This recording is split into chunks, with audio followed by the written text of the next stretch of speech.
Hi everyone, my name is Soul, and at one point in my life, I went onto the internet to say Attack on Titan doesn't live up to the hype. And now I am here to fix that mistake.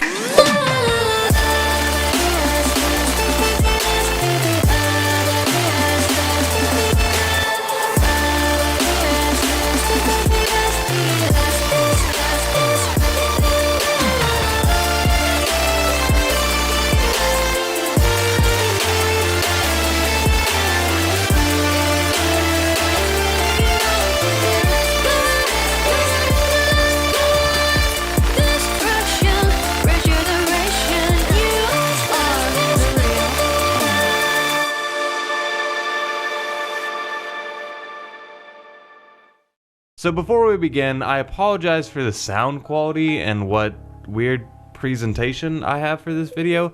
I'm in the process of moving, so my walls, like the Titans, are completely naked, but I couldn't wait to the colossal Titan size hype train that is the final season of Attack on Titan. And by the final season, I mean JK part 1 of the final season. You actually thought this was it? You didn't think we were going to do a part 2? LOL. And what a far cry this show has become since its early days. Don't get me wrong, that was a long time ago. In fact, I'll just dust off my old anime boomer watching glasses and reflect on a bygone time when I first got into anime, and not even a year into my weeaboo hobby, I was introduced to a new show called Attack on Titan about these giant massive monster cocks attached to even larger massive monster people or something like that. And we were introduced to 3 young kids, the annoying scared blonde kid who low-key became the best character in the show, the frumpy waifu girl whose name people to this day still argue how to pronounce properly, and a small young boy who vowed to one day kill every single Titan. Which he is still trying to do technically, only now his entire race is made up of Titans. Spoilers, BT dubs. So Attack on Titan is a show that doesn't believe in foreplay. This season starts off with a huge time gap and a new cast of characters who I didn't actually know if they were going to be like the new protagonists. We are thrown into big Titan fights. We're learning all about Marley and politics and Ymir, and I hope you studied your Attack on Titan lore, cause we are gonna hold your hand, bitch! Little side note, I'd recommend watching this little OVA I watched that acted as a recap for this season, and I got to see all this show's beautiful Sakuga all over again at only a fraction of the time, so that was pretty cool too. Which that actually might be a good segue to talk about this season's animation. It's fucking beautiful. Don't get me wrong, Attack on Titan has always been a gorgeous $1 million show, but a lot of people are trying to defy the good people at MAPPA's gorgeous animation, mostly because of the CG Titans, as if under the previous studio there weren't already a lot of really gross shots of the Titans. And I agree, there's a couple bad looking moments in this season as well, but I can't remember a single anime where there's not at least one moment that's dull looking or ugly.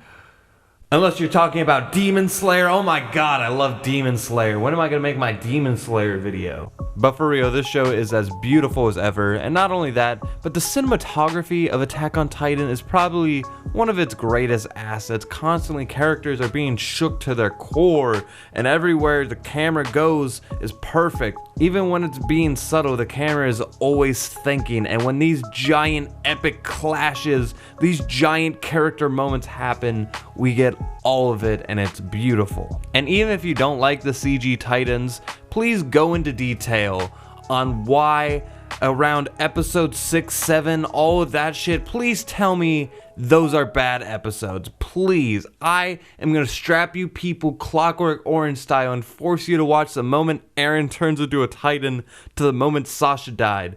Those were the episodes where I was forever sold on Attack on Titan. For as much boring political and militarized conversations that are in this show, all of it is worth it the second a Titan shows up. Epic, awe-inspiring, Pog champion. These are all just words, and none of them can describe the excitement of seeing Eren using the Jaw Titan to devour the innards of the Warhammer Titan. Oh, remember the days when this was just a silly show about some big naked people who wanted to Hulk smash a wall and then turn every character into a Big Mac meal. There are some shows where you don't know what to expect, and then there are shows that baffle you from start to beginning. And then there are shows like Attack on Titan Season 4 that are going to pull out your eyeballs and then pull out your actual balls, and then they're going to put your eyes in your ball sack, and then they're going to put your balls into your eye holes. That is to say, I never knew what was going to happen next with Attack on Titan Season 4. We never really know what's going on with Zeke, and we are baffled as to why our boy, Eren,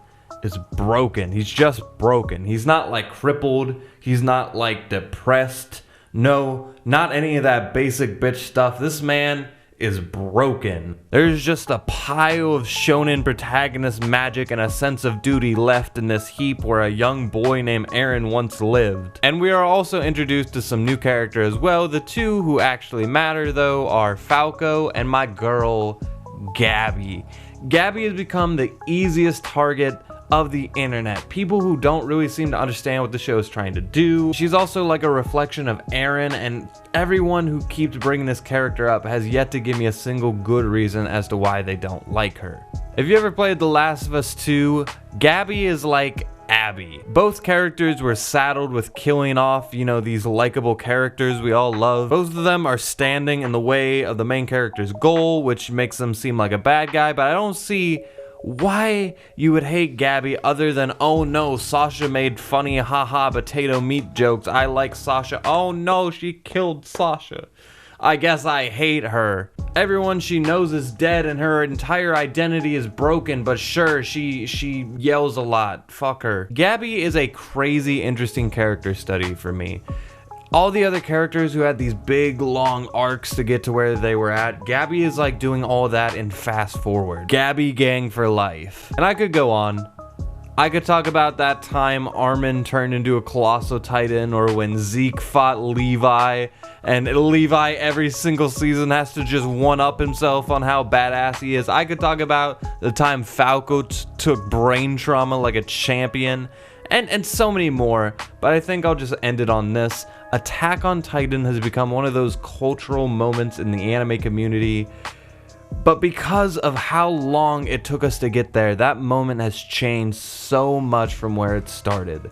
This show was already great, but everything that happened since that first season has only proved how tight the writing has been from the beginning. It's a slow burn show, but once you get there, you realize what you were missing from the beginning. Attack on Titan, the final season, part 1, I'd give a 9 out of 10. It's an excellent show. It's worth the hype. Anyway, that's it from me. I'm your boy Soul. I have a lot of other anime videos you can check out on this channel. I'm an anime boy. Go and check them out. Thank you for watching. Please subscribe if you haven't already. And with that, I leave you.